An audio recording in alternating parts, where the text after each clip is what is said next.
I'm putting my makeup on, getting ready for this podcast. The song comes in, signal song for the eclipse. And I'm going to tell you everything. Pluto's going direct after several months retrograde. Before we get started, my name's Irlianna. Thank you. If you're new to the channel, hello, welcome. If you enjoy this material, please do like, share, subscribe. It's so good for all of us.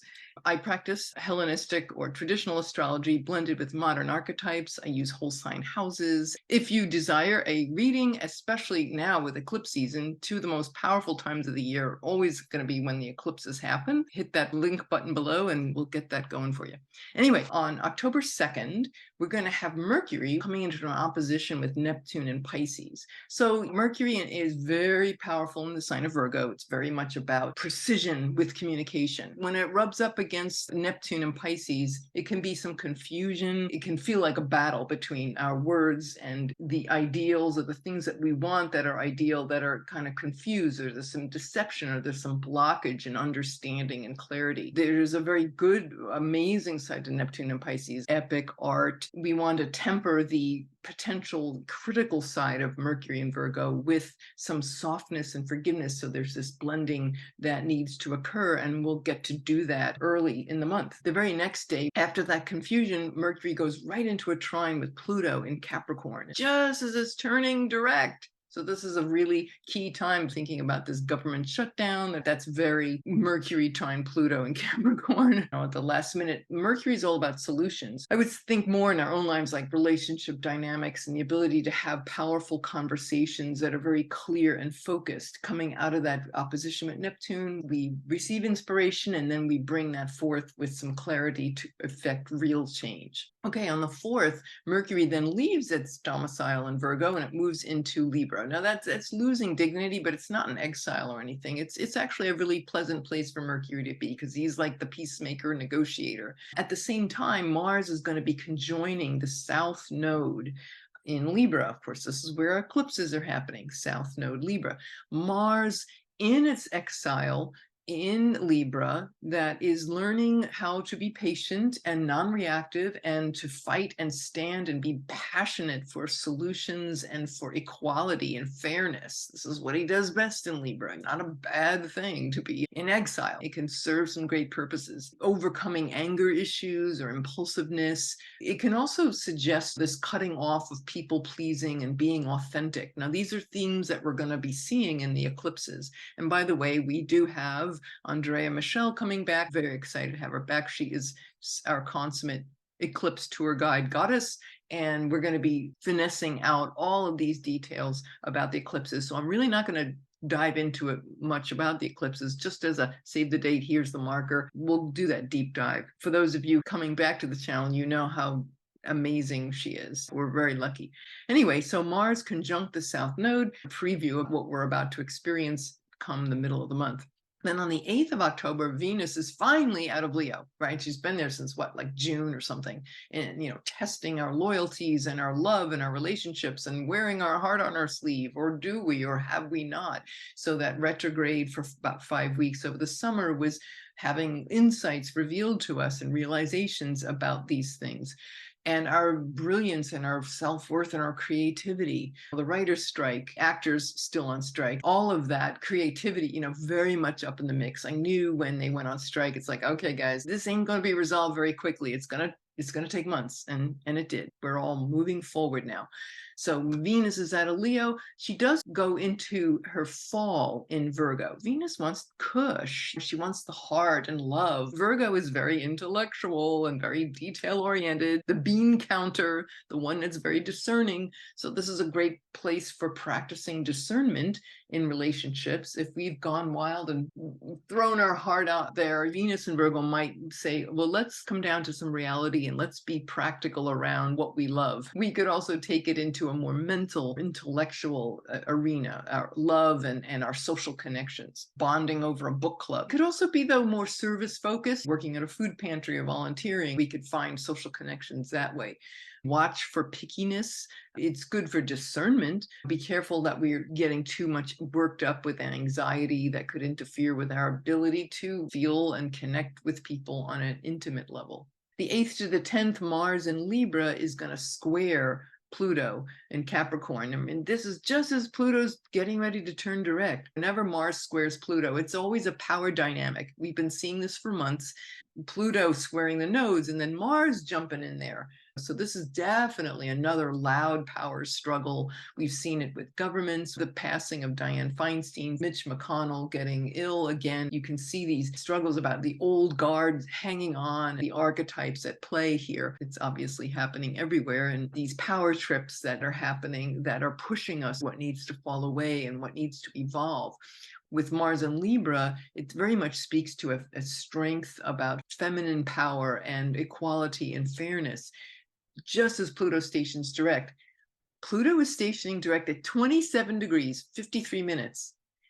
The USA Pluto, we're in our Pluto return, first time in 248 years. Pluto is 27 degrees, 33 minutes. So it's within 20 minutes. That's a hair of the exact place when the Declaration of Independence was signed.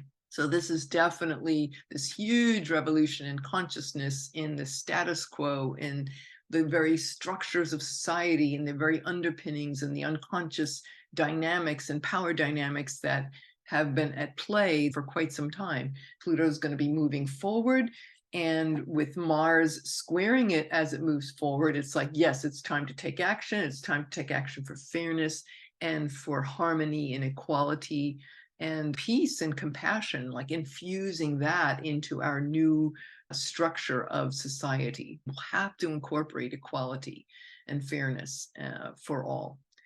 Okay, the 9th and the 10th, we've got Venus in an opposition with Saturn and Pisces. Saturn and Pisces is the wise elder that's saying, hey, you know what, relax your head and let me in here. Let's put some trust here with the creative process. Maybe try not to edit and be so picky. Saturn and Pisces is like the great elder, legendary filmmaker. Stanley Kubrick, Werner Herzog, Terrence Malick. He made Days of Heaven, which is like one of the most incredible films ever made visually. Cinematography off the charts.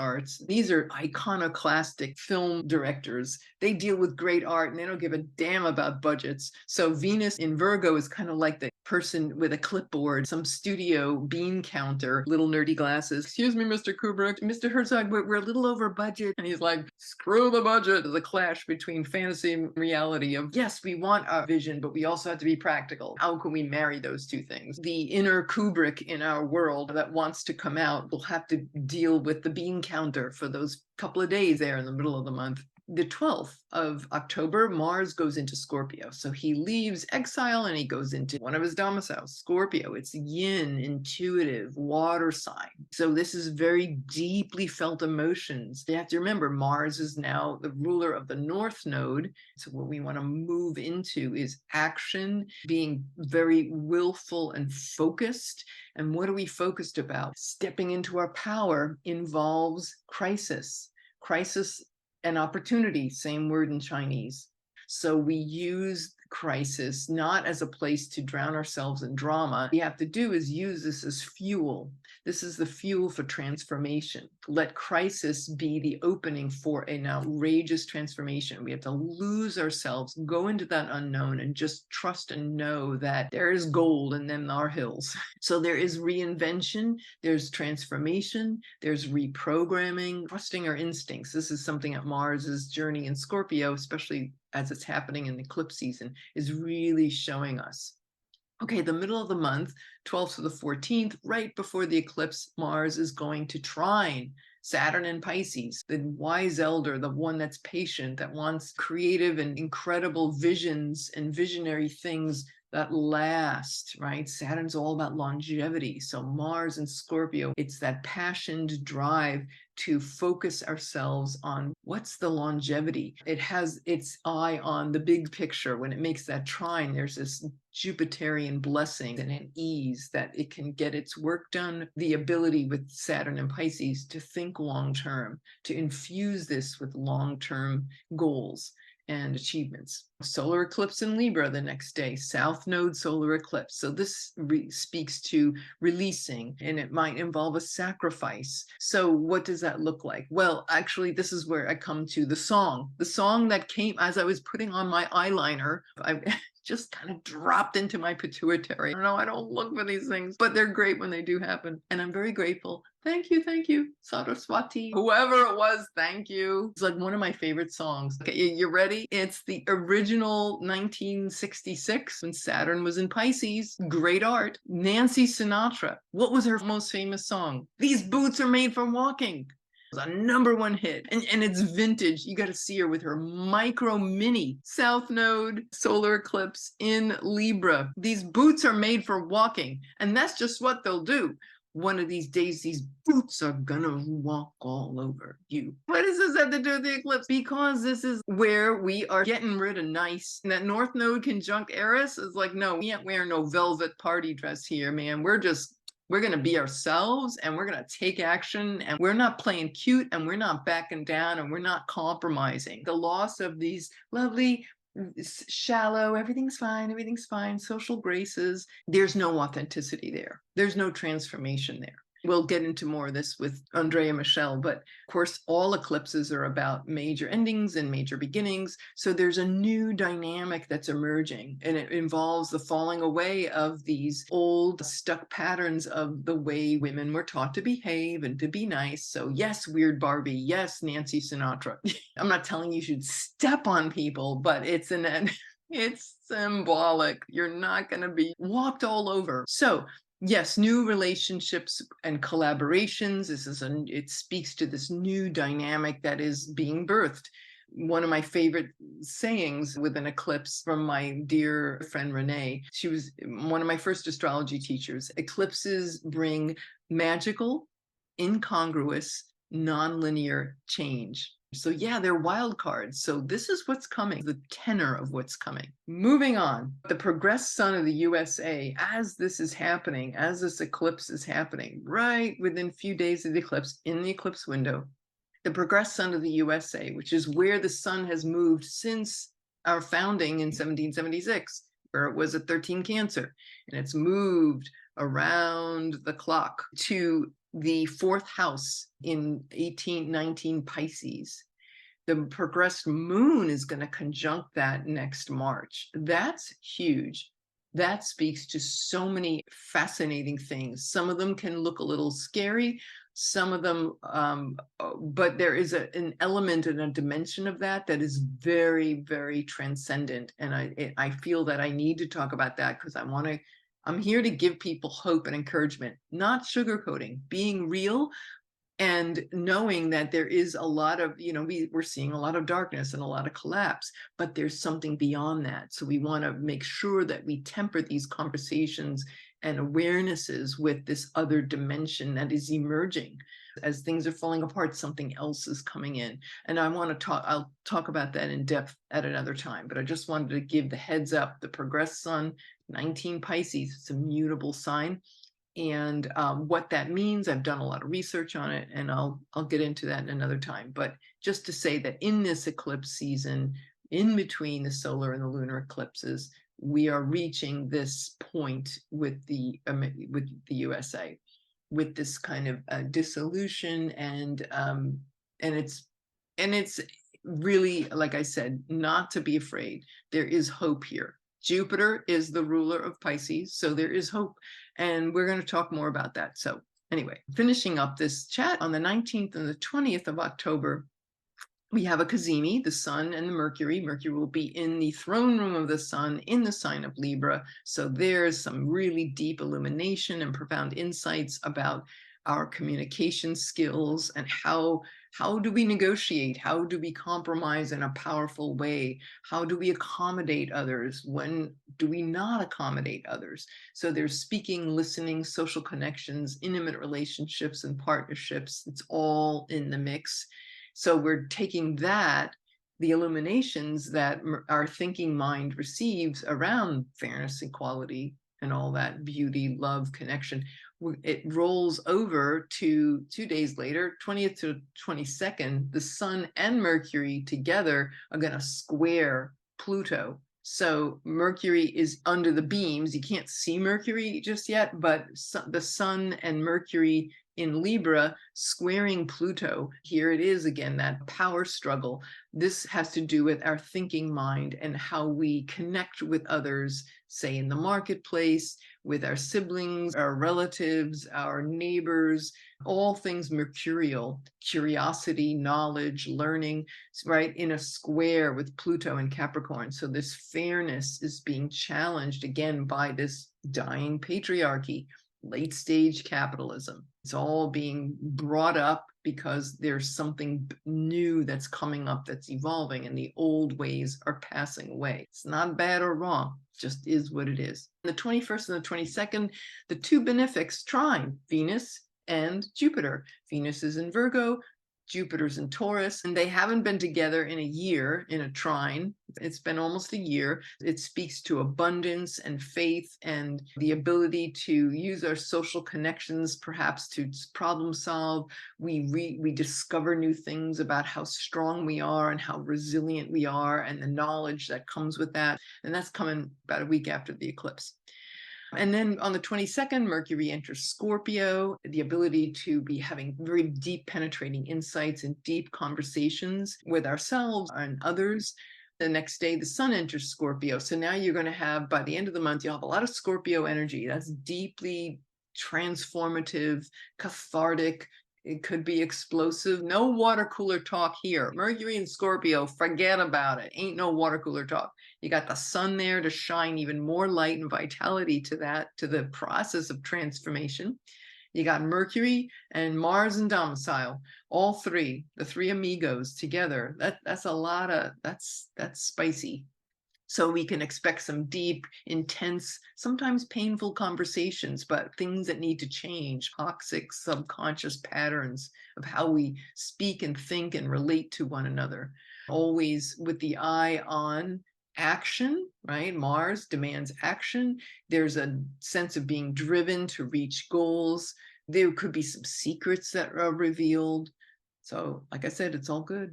Okay, 27th to 29th, Mars in Scorpio is going to oppose Jupiter. So that would call us to really integrate faith and hope and optimism into these conversations where we might feel put out or tender. This is giving us some strength and faith and to carry on and to know that we have a resilience that can see us through with our goals and our passions. By the 28th to 29th, Mercury will oppose Jupiter. Our will is expanded, and we have these very penetrating insights that are tempered with practicality, the Jupiter and Taurus energy, the ability to receive this higher wisdom.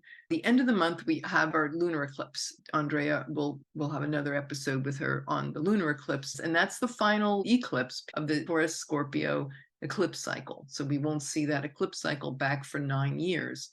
And then it'll be 18 years for it to be the south node in Scorpio. So this is the wrapping up of this very dynamic eclipse cycle of 18 months, which saw a lot of changes in everything related to Taurus, Scorpio, our values, certainly around money and finances. And then the final 2 days, October 30th, Mercury finally joins up with Mars and Scorpio. So that can be really intense. Watch out for that one. Being careful not to lash out in anger with somebody, power dynamics or control or manipulation or revenge or vindictiveness. Those are like nasty little Scorpio stingy things that we got to be aware of. I would say words can cut or they can heal, or sometimes you got to cut to heal. You want to be really aware of the potency and the power of our words are spells. Our words create our world. And so it'll be a very potent reminder of that. I would say, too, to watch out for drama with Scorpio. There could be that cesspool of drama in an unindividuated consciousness. It can look like energy vampire. It can look like drama, endless cycles of drama. And so we have to be really mindful with that very potent Mercury-Mars conjunction that we're watching out to not get sucked into that black hole of drama or toxicity.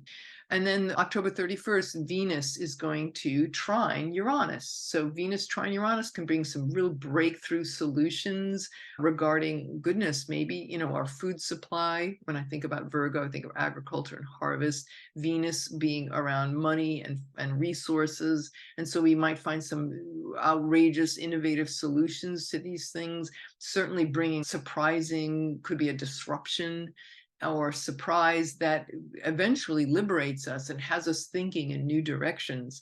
This could also apply to relationship dynamics. So go put on your black sequin mini dress and go-go boots and start dancing. I hope you've enjoyed this video. I can't wait to hear what are you guys up to. I hope you're having fun. All right, my dears. Big love, and we'll talk soon. This is Irlianna Samsara, StarSound Speaks, StarSoundastrology.com. Thank you for listening. Namaste.